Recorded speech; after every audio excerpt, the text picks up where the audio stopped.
आज से हम प्रैक्टिस सेट स्टार्ट कर रहे हैं। पहले जो क्वेश्चन पूछे जा चुके हैं उन्हीं को हम देखेंगे और उन्हें सॉल्व करेंगे। तो पहले ये क्वेश्चन पूछा गया नवोदय विज्ञान परीक्षा जो 2023 की हुई थी कि ये अंक दे रखे हैं 9, 7, 0 और 4। इन अंकों का प्रयोग करके सबसे छोटी से छोटी संख्या और बड़ी से बड़ी संख्या का अंतर क्या होगा? और ये 4 विकल्प आपके सामने हैं। तो इन अंकों का प्रयोग करके जो सबसे बड़ी संख्या बनेगी वो बनेगी 9, 7, 4, 0 अंकों को अवरोही क्रम में रख देंगे। और सबसे छोटी संख्या क्या बनेगी? सबसे छोटा अंक 0 है, लेकिन 0 को फर्स्ट नंबर पे नहीं रख सकते हैं, तो हम 4 को पहले रखेंगे, 0 को बाद में रखेंगे और फिर 7 और 9। और अब बड़ी संख्या में से छोटी संख्या को घटाएंगे तो उत्तर आएगा हमारा 5661 जो कि विकल्प डी है। अगला क्वेश्चन पूछा है कि किस संक्रिया के अंतर्गत पूर्णांक संवृत का अर्थ होता है बंद नहीं होते हैं। तो ये हमें संक्रियाएं हमें पता है 4 संक्रियाएं ये होते हैं जोड़, घटा, गुणा और भाग। तो यहाँ पे ये ऑप्शंस भी दे रखे हैं। तो हमें ये पता है कि एक पूर्ण संख्या को दूसरी पूर्ण संख्या से भाग देने पर जो भागफल आता है वो जरूरी नहीं है कि वो भी एक पूर्ण संख्या हो, मतलब वो जरूरी नहीं कि वो पूरा कट जाए, क्योंकि कभी कभी शेष भी बच जाता है। तो इसीलिए भाग की जो संक्रिया होगी वो उसके जो अंतर्गत जो उसका भागफल होता है वो पूर्णांक जरूरी नहीं है हमेशा पूर्णांक ही हो। जैसे कि एग्जाम्पल दे रखा है 38/6। जब 6 को भाग करेंगे 38 से तो 6 छिंग 36 बचेगा 2, तो 2 शेष बच गया। अब जब 2 शेष बच गया इसको हम लिखेंगे 6 सही 2/6, 6 सही 2/6। तो 6 सही 2/6 लिखेंगे। तो ये जो 2/6 है ये एक पूर्णांक नहीं है। तो हम देख सकते हैं कि भाग की जो संक्रिया होती है उसमें जो संवृत होते हैं वो बंद नहीं होते। तो हमारा जो आंसर होगा वो होगा ऑप्शन बी। अगला जो क्वेश्चन दे रखा है वो है कि 4 अंकों की सबसे छोटी संख्या, 4 अंकों की छोटी संख्या क्या होती है? 1 के आगे 3 जीरो लगाएंगे यानी 1000। इस संख्या के अभाज्य गुणनखंड करें तो फिर हमें क्या उत्तर मिलेगा? तो अभाज्य गुणनखंड की 2 विधियां बताई थी, एक तो ये भाग विधि होती है और दूसरी ये वृक्ष विधि होती है। ये दोनों ही विधियां आपको पहले सिखाई गई हैं। तो भाग विधि से अगर हम करते हैं तो क्या होगा कि 1000 को हम इसका भाग एलसीएम करेंगे तो सबसे पहले 2 से कटता है तो 2 पंजे 10, 0 0। फिर 2 से कटेगा तो 2 दूनी 4 और यहाँ हो जाएगा 10 सेकेंड नंबर पे, तो 2 पंजे 10 और 0 की 0।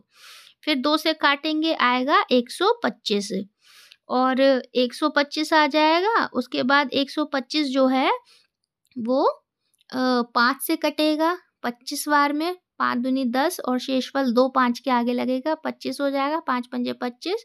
फिर 5 से कटेगा 5 पंजे 25 और फिर 5 से 5 को काटेंगे एक बार में। तो जब तक 1 नहीं आ जाता तब तक हम ये प्रक्रिया को चलाते हैं। तो हमने देखा कि ये जो 1000 है इसके जो गुणनखंड हुए अभाज्य गुणनखंड 2 गुणा 2 गुणा 2 गुणा 5 गुणा 5 गुणा 5, यानी कि ऑप्शन सी हमारा ठीक है। और ऐसे ही इसको कर लेंगे तो 10 और 100 में जाएगा ये, इसके जो गुणनखंड जाएंगे। फिर 10 को 2 पंजे 10 लिख सकते हैं, 100 को 10 गुणा 10 लिख सकते हैं, फिर 10 को फिर से 2 पंजे 10 2 पंजे 10 लिख सकते हैं। तो यहाँ से भी 2 3 बार मिल गया और 5 भी 3 बार मिल गया। तो इस तरीके से हमने देखा कि हमारा ऑप्शन सी जो है वो सही है। अगला जो क्वेश्चन है वो ये है कि 1 प्लस 1/10 प्लस 1/100 प्लस 1/1000 को जब हम सरल करेंगे, सॉल्व करेंगे तो हमें क्या उत्तर मिलेगा? और हमारे सामने 4 विकल्प दिए गए हैं A B C D। तो 1 1/10 1/100 1/1000 तो 1 का तो 1 आ गया, 1/10 को हम लिख सकते हैं, क्योंकि 10 में 1 ज़ीरो होता है तो दशमलव के आगे 1 लिखेंगे। 100 में 2 ज़ीरो होते हैं, यानी 2 अंक हैं तो दशमलव के आगे 2 अंक होने चाहिए। 1000 में 3 अंक हैं तो दशमलव के आगे 3 अंक होने चाहिए, और ऊपर की संख्या वही रहेगी जो है। तो ये आपको सिखाया गया है। तो ये जो 1/10 है, ये हो जाएगा 0.1, 1/100 हो जाएगा 0.01, 1/1000 हो जाएगा 0.001। उसके बाद हम इसको ऐड कर लेंगे। तो जब हम इन्हें जोड़ेंगे, 1 को, 0.1 को, 0.01 को और 0.001 को, तो हमें क्या मिलेगा? हमें मिलेगा 1.111। तो ये हमारा उत्तर होगा। अगला हमारा क्वेश्चन है कि एक रेलगाड़ी दिल्ली से 8:15 बजे चलती है और अजमेर 2:30 बजे दोपहर में पहुंच जाती है। तो बताइए दिल्ली से अजमेर पहुंचने में कितना समय लगा रेलगाड़ी को? तो वैसे आप देखिए कि 12 बजे के बाद 2.5 घंटे तो पूरे लगे 12 बजे के बाद, और 12 बजे से पहले कितना टाइम लगा? तो 12 को, ये जो 12 है इसको हम लिख सकते हैं 11.60 लिख सकते हैं कि नहीं, क्योंकि 60 जो होता है वो 1 घंटे के बराबर होता है। तो यहाँ पे 12 को 11 और 11 घंटे 60 मिनट भी लिखा जा सकता है। तो हम इसको सॉल्व करेंगे, 12 बजे से जो पहले का समय है वो घटा लेंगे। तो हमारे पास क्या आ जाएगा कि 2.5 घंटे तो पूरे, और 11 घंटे 60 मिनट में से हम 8:15 जो बजे वो निकली थी उतना टाइम हम माइनस करेंगे, तो हमारे पास आएगा 3 घंटे 45 मिनट। तो वो जो 2.5 घंटे 12 बजे के बाद है और 3 घंटे 45 मिनट 12 बजे से पहले का समय है। तो दोनों को जोड़ेंगे तो हमारे पास उत्तर आएगा 5 घंटे और 75 मिनट। तो 75 मिनट तो होते नहीं है, 1 घंटा 60 मिनट का होता है। तो इस 75 मिनट को 60 अलग कर लेंगे और 15 अलग कर लेंगे, तो ये हो जाएगा 6 घंटे और 15 मिनट। तो हमारा जो उत्तर होगा वो बी ऑप्शन करेक्ट है। अगला क्वेश्चन है, रहीम ने दिनेश से 10 अंक अधिक प्राप्त किए और जॉर्ज ने रहीम से 25 अंक कम प्राप्त करे, तो और तीनों के अंकों का योगफल 235 है, तो जॉर्ज के अंक कितने हैं? तो हमें पता है कि रहीम के अंक दिनेश से 10 ज़्यादा हैं, तो हम मान लेंगे कि दिनेश के जो अंक हैं वो x हैं। तो रहीम के अंक क्या होंगे? x + 10, और जॉर्ज के जो अंक होंगे वो होंगे रहीम के अंक, यानी x + 10 से 25 नंबर कम है। तो अब 10 में से 25 जब घटाएंगे तो प्लस माइनस माइनस, और बड़ी संख्या में से छोटी संख्या यानी 25 में से 10 को घटाएंगे आ जाएगा 15, और चिन्ह लगेगा बड़ी संख्या का यानी 25 का माइनस होगा। तो जॉर्ज के जो नंबर निकल के आए x - 15 निकल कर आए। अब इसने हमें एक कंडीशन दे रखी है कि दिनेश के अंक, रहीम के अंक और जॉर्ज के अंक, तीनों के अंकों का योगफल 235 दिया है। तो हम इन तीनों को जोड़ेंगे और इक्वल टू में रखेंगे 235। तो हमारे पास इक्वेशन क्या बनेगी बच्चों?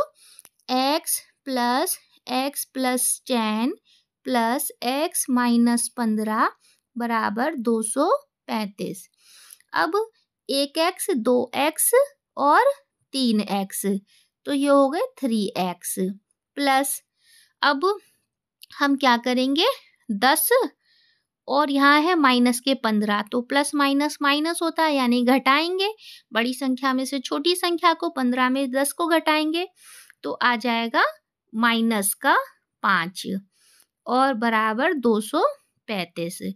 अब ये -5 जब बराबर के इधर जाएगा तो ये हो जाएगा +5, तो 3x बराबर होगा 235 में 5 को जोड़ेंगे, ये आ जाएगा 240। तो x की जो वैल्यू आएगी 240। अब ये x और 3 गुणा में है तो 3 जब बराबर के दूसरी तरफ जाएगा तो वो जाएगा भाग में। तो अब 240/3 हो गया। तो जब 3 का भाग 240 में देंगे तो उत्तर क्या आएगा 80। तो इससे हमें पता चल गया कि x जो कि हमने माने थे दिनेश के अंक था, दिनेश के नंबर, और जॉर्ज के नंबर कितने हैं x - 15। तो जॉर्ज का नंबर ही हमसे पूछा गया है क्वेश्चन में। तो x यानी 80 में से हम 15 को घटाएंगे।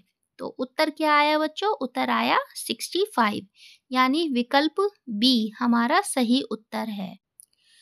अगला हमसे प्रश्न पूछा गया है कि एक व्यक्ति 60 संतरे 21 रुपए प्रति दर्जन के हिसाब से खरीद कर लाता है और 24 रुपए प्रति दर्जन के हिसाब से बेच देता है। तो बताइए उसको लाभ हुआ या हानि हुई और उसको कितने रुपए का लाभ या हानि हुआ। तो हम जानते हैं कि जो एक दर्जन होता है वो बराबर होता है 12 के, यानी कि 12 संतरों का क्रय मूल्य 21 रुपए है। खरीदा ना उसने 21 रुपए में, तो एक संतरे का क्रय मूल्य क्या होगा 21/12। 12 जब उधर जाएंगे तो वो बटे में जाएंगे, 21/12 हो गया।